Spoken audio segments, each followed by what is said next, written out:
પ્રભુ ઈસુ ખ્રિસ્તના નામમાં આપ સર્વની પ્રેમી સલામ. ગીત શાસ્ત્ર 103 અને 19માં આપણે જાણ્યું એમ રાજા દાઉદ યહોવા ઈશ્વરની સર્વોપરી સત્તા અને સર્વાધિકાર વિશે લખે છે કે યહોવાએ પોતાની ગાદી આકાશમાં સ્થાપી છે અને યહોવાના રાજ્યની સત્તા સર્વ ઉપર છે. યશાયા 66 અને 1માં યહોવા ઈશ્વર પોતે કહે છે, આકાશો મારું રાજ્યાસન છે અને પૃથ્વી મારું પાયસન છે. એ રાજાઓના રાજા છે માટે મત્તી 5:34 અને 35માં માનવ દેહ ધારણ કરીને આવેલ ઈશ્વર પુત્ર ઈસુ ખ્રિસ્ત પણ આ સત્યને માન્ય રાખે છે અને કહે છે, પણ હું તમને કહું છું, કંઈ સમ ન ખાઓ, આકાશના નહીં, કેમ કે તે ઈશ્વરનું રાજ્યાસન છે, અને પૃથ્વીના નહીં, કેમ કે તે ઈશ્વરનું પાયસન છે, અને યરૂશાલેમના નહીં, કેમ કે તે મોટા રાજાનું નગર છે.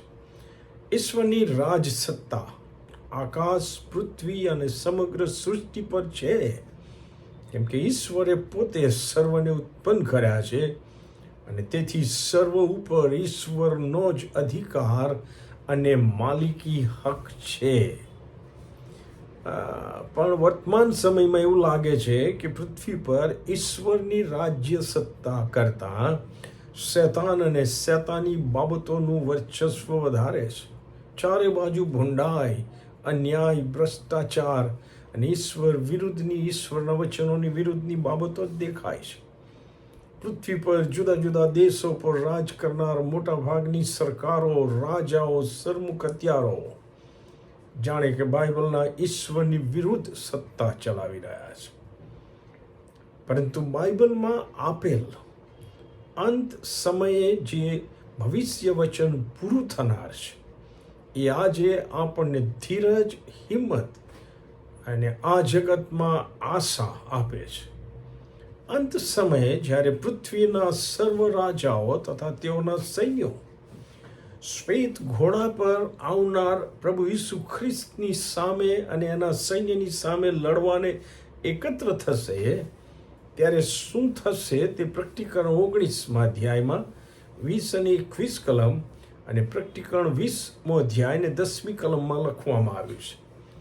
શૈતાનના બે એજન્ટો એટલે કે શ્વાપદ પકડાયું અને તેની સમક્ષ જે જૂઠો પ્રબોધક ચમત્કારો દેખાડીને શ્વાપદની છાપ લેનારાઓને તથા તેની મૂર્તિ પૂજાનારાઓને ભમાવ્યા હતા, તેને પણ એટલે કે શ્વાપદ અને જૂઠા પ્રબોધકને પણ પકડવામાં આવ્યા. એ બંનેને ગંધકથી બળનારી અગ્નિની ખાઈમાં જીવતા જ નાખી દેવામાં આવ્યા. જેઓ બાકી રહ્યા તેઓ ઘોડા પર બેઠેલાના મોંમાંથી નીકળતી તલવારથી માર્યા ગયા. ઈસુ ખ્રિસ્તના શબ્દથી તેઓ નાશ પામશે અને તેઓના માંસથી સગળા પક્ષીઓ તૃપ્ત થયા. પછી છેવટે લખ્યું છે, અને તેઓને ભમાવનાર શૈતાનને તે અગ્નિ તથા ગંધકની ખાઈમાં જ્યાં શ્વાપદ તથા જુઠ્ઠો પ્રબોધક છે ત્યાં નાખી દેવામાં આવ્યા, અને ત્યાં તેઓ રાત દિવસ સદા સર્વકાળ વેદના ભોગવશે. અને ત્યાર પછી સાર્વકાલિક રાજ્ય, ત્યાર પછી નવું આકાશ, નવી પૃથ્વી અને ઈશ્વરનું સાર્વકાલિક રાજ્ય આવશે.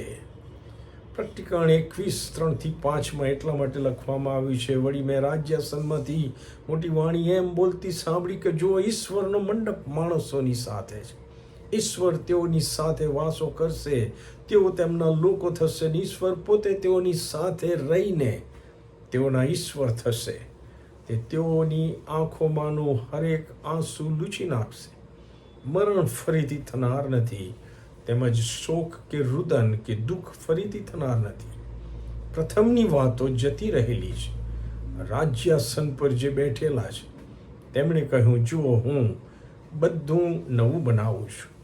વળી તે કહે છે કે તું લખ, કેમ કે આ વાતો વિશ્વાસ યોગ્ય તથા સત્ય છે.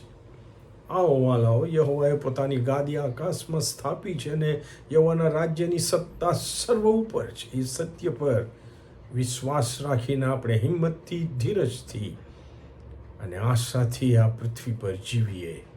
આમેન.